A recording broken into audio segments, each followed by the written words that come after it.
So in this Google Docs tutorial, I will be showing you how to highlight text on Google Docs. So if I were to go ahead and just type in the word highlight right here, and you wanted to highlight the entire text, select your text, highlight it just like this. Then go to this top bar to where it says highlight color right here.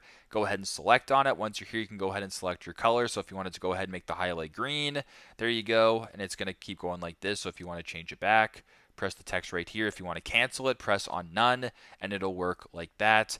I'm not 100% sure if you can go ahead and do it this way. It looks like you can't. So the simplest way is to select your text or even certain letters of your text right here. Go to this top bar, highlight color. You can also select a custom color if you want as well. Press on done, and you can kind of deal with the the highlighting this way. So pretty simple, pretty straightforward. That's how to highlight text on Google Docs. Thanks again for watching, and hope this helps.